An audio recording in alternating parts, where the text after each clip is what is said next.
गडचिरोली जिल्हा हा माओवादग्रस्त जिल्हा म्हणून ओळखला जातो। येथे माओवादी सरकारी मालमत्तेचे नुकसान करणे, सुरक्षा दलाच्या जवानांवर हल्ला करणे व इतर प्रकारच्या सरकारी कामात अडथळे आणून जाळपोळ करणे इत्यादी देशविघातक कृत्य करत असतात। सुरक्षा दलाविरुद्धच्या अनेक हिंसक कारवायांमध्ये सक्रिय सहभाग असलेल्या एका जहाल माओवाद्यास 13 सप्टेंबर रोजी गडचिरोली पोलीस दलाने ताब्यात घेऊन त्याला अटक केली आहे। गडचिरोली पोलीस दलाच्या प्रभावी माओवाद विरोधी कारवाईमुळे जानेवारी 2022 ते आतापर्यंत एकूण 109 माओवाद्यांना अटक करून गडचिरोली पोलीस दलात यश आले आहे।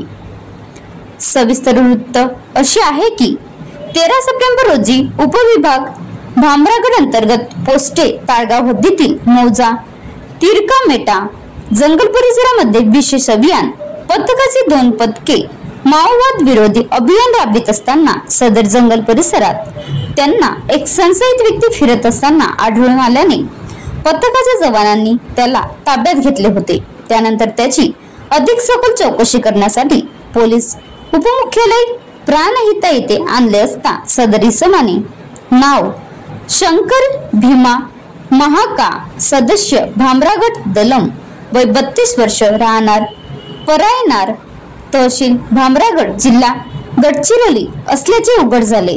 अधिक चौकशी दरम्यान समोर आले आहे की सदर इसम हा पोलिसांच्या अभिलेखावरील जहाल माओवादी असून घातपात घडवून आणण्याच्या उद्देशाने तो तिरकामेटा जंगल परिसरात रेकी करण्यासाठी दाखल झाला होता।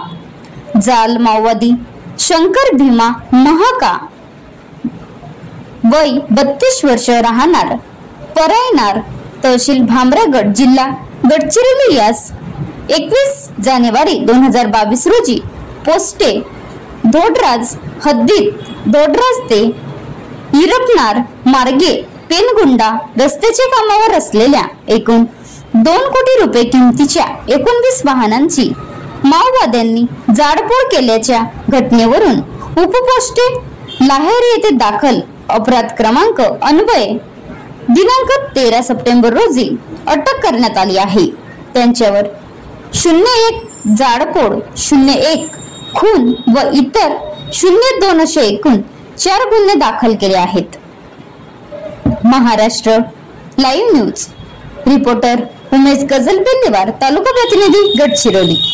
आता गाडीवर मोबाईल नंबर नाही तर इमर्जन्सी QR कोड वापरा, जे तुम्हाला अडचणीच्या वेळी साथ देईल।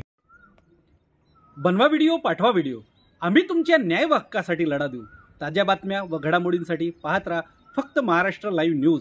आजच आमच्या चॅनलला सबस्क्राईब करा, शेअर करा, कमेंट करा आणि हो, बेल आयकॉन दबायला विसरू नका। जय महाराष्ट्र।